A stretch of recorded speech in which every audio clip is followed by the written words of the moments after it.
Welcome to class 10 students. This is the continuation part of the chapter Heredity and Common Genetic Diseases.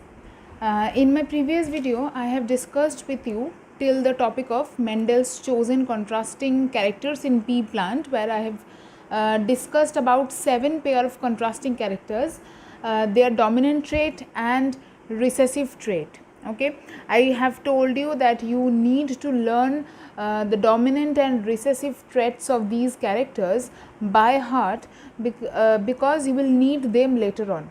Okay, so let's start with that topic, which will need those 7 contrasting characters of Mendel, which were chosen from the pea plant. Okay, so the first thing that we are going to do is monohybrid cross.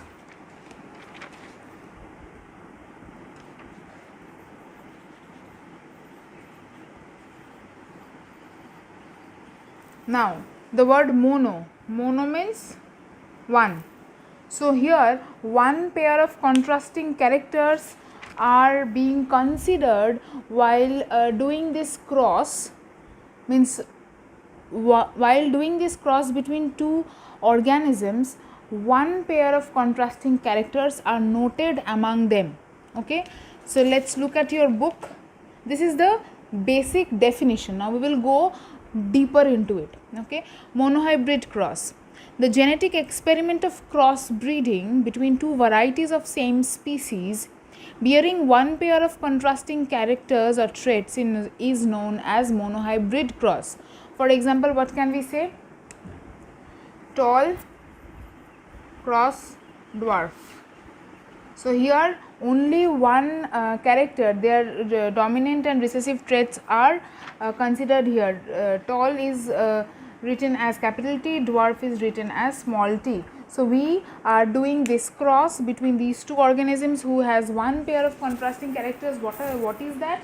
One organism is tall, which is the dominant character of the height of the plant, and other organism is dwarf, which is the recessive trait of the height, which is recessive trait of the character, which is plant height. Okay, so we are going to talk about more about this monohybrid cross. Now we will do first, are going to do a experiment. Okay, we are going to perform a cross. Okay, so let's rub this.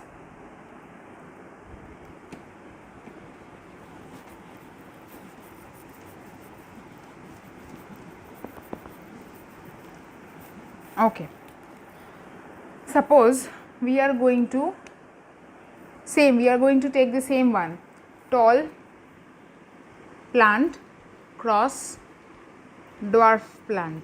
Okay, so here the tall plant is pure tall and this is pure dwarf. Why did I write pure tall?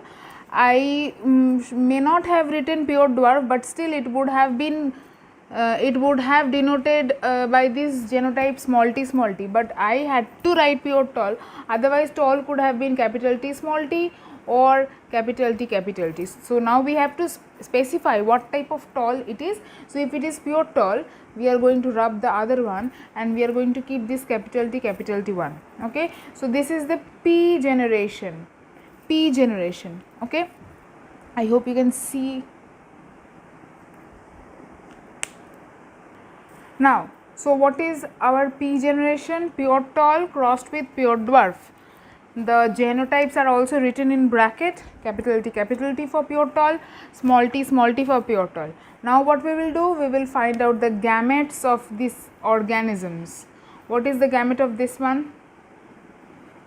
Capital T. Since it is made up, it is a homozygous organism, so we are getting only one gamete, which is capital T. Here this is also a homozygous organism, so we are getting the gamete small t. Okay, now what we will do? We will do cross between these two. This will be the F1 generation, cross between the gametes of both the parents. The first generation we are getting is the capital T small t.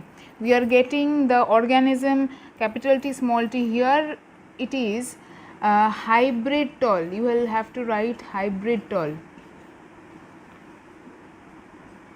Okay, it is hybrid tall. Now what we will do, after we get the result of the F1 generation, we are going to self fertilize it.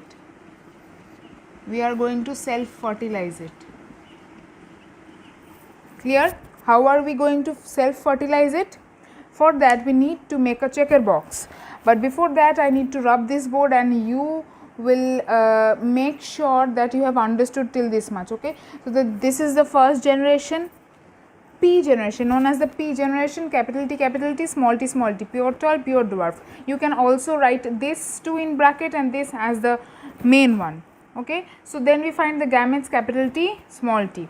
Then what do? We find the F1 generation, the product of the F, or the organism that is formed in the F1 generation is the resultant of these two gametes, capital T, small t forms this.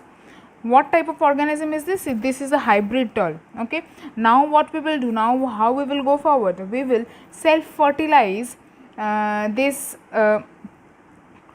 hybrid tall organism, and thus we will get the F2 generation. For that I need to rub the board. Okay,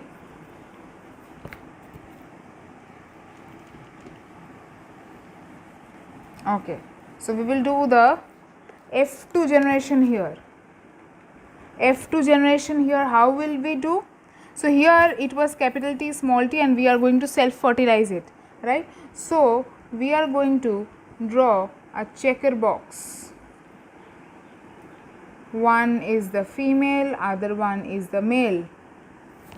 Okay, this one is the female sign, 0 and a plus at the bottom, and a 0 and an arrow at the top is the male sign. Now what we will write here? Here we write capital T, small t, here we write capital T, small t. Now what are the resultants? Capital T, capital T, capital T, small t, capital T, small t, small t, small t. Okay, so this is the resultant, means all these 4 organisms are produced at the end of the F2 generation. Okay, now what you will write? You will do the conclusion of this cross that you are performing. First you will write the phenotypic ratio. What are the phenotypes here? The phenotypes here are tall is to dwarf. So how many tall plants? This one is tall, this one is hybrid tall and hybrid tall, but we don't need to know that. We just know that these 3 are tall. So 3 tall and only 1 dwarf. Okay, this is the phenotypic ratio. I hope you remember what phenotypic ratio is. It is basically what the phenotypes, or how many different types of phenotypes are formed. And then what we will find? We will find the genotypic ratio.